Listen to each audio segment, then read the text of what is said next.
Abandoned cabins, there's something deeply unsettling about stumbling across a cabin in the woods that shouldn't be there. From the outside, it might look like nothing more than a forgotten hunting lodge or a crumbling wooden shack. But the silence around it feels wrong. No birds, no wind, as if the forest itself is holding its breath. The door often hangs open, creaking with the slightest push. Inside, the air is heavy with the smell of mold and rotting wood. Furniture still sits in place, a table with a single chair pulled out, a bed covered in torn sheets. Sometimes you find old newspapers scattered across the floor, dating back decades, their headlines frozen in time. Other times there are children's toys, wooden blocks, a stuffed bear missing an eye, left behind as if the family that lived there walked away in the middle of the night and never came back. Stranger still are the personal touches. Photographs left in broken frames, faces staring back at you, their eyes scratched out. Handwritten notes or journals filled with rambling entries that make less and less sense the further you read. Sometimes there are claw marks on the walls or carvings of symbols you don't understand. And then there's the feeling.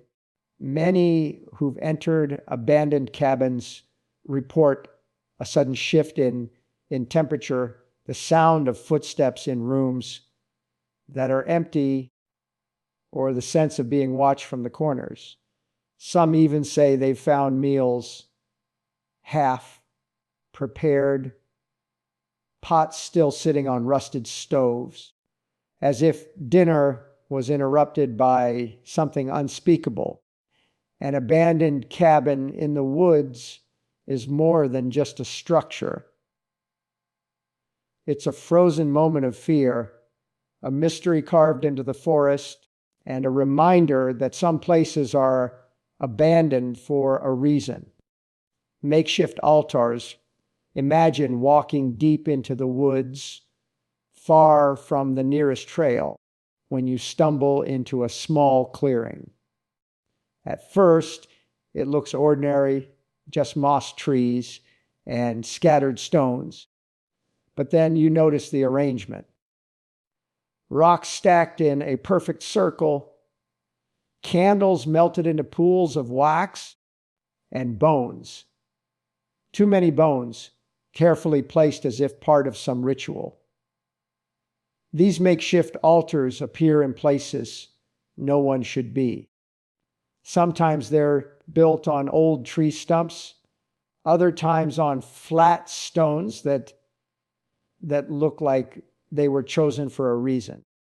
The objects left behind vary: animal skulls, broken glass jars filled with strange powders, or dolls with missing limbs tied together with string. Some hikers report seeing carved symbols etched into the bark of nearby trees, unfamiliar runes, spirals, or crude drawings of faces. The strangest part is how fresh they often look. The candles appear recently burned, the offerings not yet rotted. That raises the most disturbing question: who was here, and how recently did they leave? Standing in the middle of such a sight, the silence feels heavy, as if the forest itself is listening. Many people who've stumbled upon these altars describe the same sensations: a tightening in the chest, the feeling of unseen eyes watching, or sudden cold air despite the stillness of the woods. Some swear they found circles still warm to the touch, as if whatever ritual had taken place only ended moments before. It's not just the objects that unsettle you, it's the intention. Someone built that altar for a reason. Was it meant to summon something, to protect against something? Or worse, to sacrifice to something that still lingers in the woods? When you find a makeshift altar, you quickly realize you were never meant to see it. Hanging dolls, there are few sights more unnerving in the woods than a doll hanging from a tree. At first, you might think it's a prank. Someone tied it up as a joke. But when you see more than one, scattered across branches, swaying gently in the wind, the joke ends. It feels like you've stepped into a place that isn't meant for you. The dolls are often old and weather-worn, their faces cracked, their eyes clouded and lifeless. Some are missing limbs, others are burned, their melted plastic skin frozen in grotesque expressions. Strings dig into their necks or arms as they dangle like puppets without a master. If you find them at night, their shadows stretch across the forest floor, long and twisted, almost human. No one knows exactly why people leave these dolls. Some believe they're offerings, symbols of children, left as part of dark rituals. Others say they're warnings meant to scare away trespassers from private land or secret hideouts.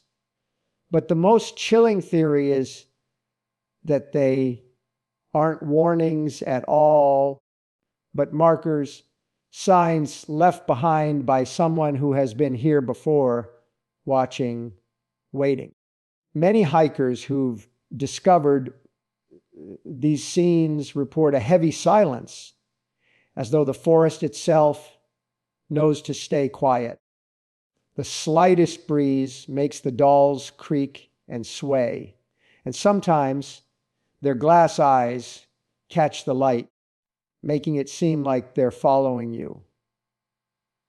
The longer you stare, the harder it becomes to shake the feeling that someone arranged them for you specifically, that you were meant to find them. Walking away doesn't help either.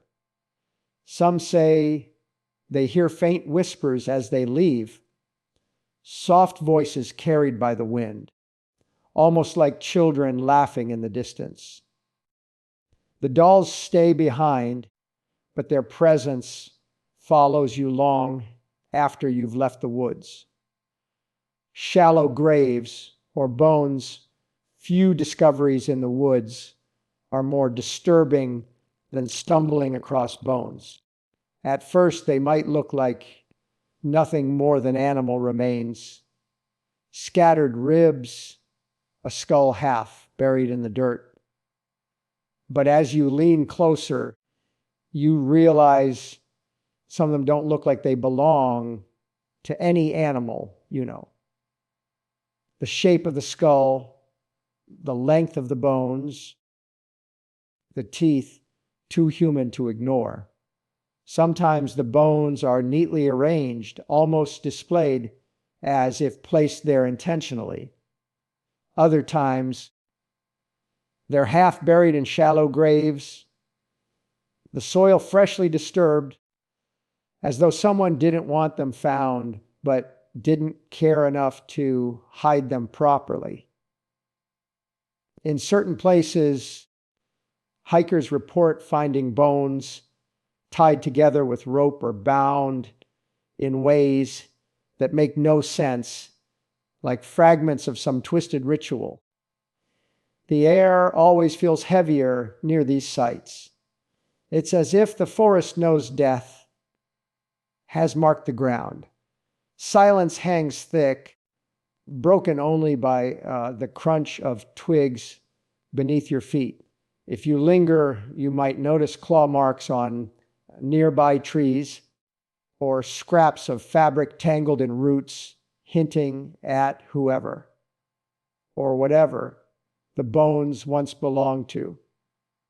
Some bones tell stories on their own. Skulls with holes smashed through them, ribs fractured as if from a struggle, teeth scattered apart from the jaw. Each piece is a fragment of a violent ending. The question that lingers isn't just what happened here, but why no one came to take the remains away. And the most unsettling thought of all is this: bones don't just appear by accident. Someone at some time left them there. Whether it was an attempt to bury a secret or to send a message, you can't help but wonder, are they still out here watching the grave you just uncovered? Creepy staircases leading nowhere. Of all the strange discoveries in the woods, few are as unsettling as the lone staircase. You don't expect it. One moment you're weaving between trees. The next you see a set of steps standing alone, leading up into nothing. No walls, no roof, just stairs. They rise from the dirt like a monument to something long forgotten. Some are crumbling stone, covered in moss and vines, as if they've been there for centuries. Others are made of wood, surprisingly intact, with steps that creak underfoot even though there's no structure holding them in place. The strangest ones are immaculate, clean, sharp-edged, as if someone built them recently, though there's no sign of construction anywhere nearby. The unease doesn't come just from how out of place they are, but from the way the forest feels around them. The air grows still, birds stop singing, and a heavy silence settles in. Some who've climbed them report a sudden dizziness at the top or the overwhelming sensation that something is standing just behind them, waiting. Others say they've lost time, hours gone, though they remember only minutes. Folklore whispers that these staircases are thresholds, remnants of buildings that never existed, or portals left open by something that doesn't belong in our world. Some hikers warn never to touch them, never to climb, never to linger. It's said that those who do may not return the same, if they return at all. The forest hides many secrets, but a staircase leading nowhere feels different. It doesn't just suggest something is out of place. It suggests that something has been left behind intentionally, waiting for the curious to take that one step too far. Old campsites with signs of struggle deep in the woods. It's not unusual to find an abandoned campsite, a ring of stones from a fire pit, a few scraps of trash, maybe even a forgotten tent. But sometimes what you find feels wrong, like you've walked into the scene of something violent, something that ended too suddenly. Tents left half collapsed, fabric torn open as if clawed or slashed. Sleeping bags still unrolled, but covered in dirt and leaves, as though no one ever came back to pack them. Scattered clothes, shoes without their pairs, and bags tipped over with belongings spilling out, It's the kind of mess that doesn't look careless. It looks desperate. The fire pit is often the most telling. Instead of neatly burned wood, it's filled with charred scraps of fabric, broken tools, even bones that don't look entirely like they belong to animals. Sometimes strange symbols are carved into the surrounding trees. Their edges too sharp and fresh to be old. But the most unsettling detail is the silence. Forests are alive with sound, birds, insects, the rustling of leaves. Around these campsites, the air feels heavy, like even nature wants no part of whatever happened there. Hikers have reported finding drops of dried blood on rocks or handprints smudged into the dirt, leading off into the trees. They follow for a while until they realize the tracks don't come back. The mind races with possibilities. Did the campers flee from something? Were they attacked? Or was the site staged, meant as a warning to anyone who stumbled upon it? Whatever the truth, one thing is certain. Standing in the middle of an abandoned campsite like that, you can't shake the feeling that the people who left it never truly left the forest. Unexplained sounds and voices. The woods are never truly silent. Even at night, there's the rustle of leaves, the snap of twigs, the distant call of animals. But sometimes hikers report hearing sounds that shouldn't exist, sounds that feel too human, too close, and far too out of place. It often begins with footsteps, not behind you on the trail, but just out of sight, pacing you from the trees. You stop, and the sound stops. You start walking again, and it follows. Sometimes it's light and careful, other times heavy, as though something large is matching your every move. No matter how much you search, there's never anyone there. Then come the voices. Faint at first, like a whisper carried on the wind. Some hear laughter. Children giggling in the distance, though no children are anywhere near. Others hear their own names spoken softly, almost lovingly, from deep in the trees.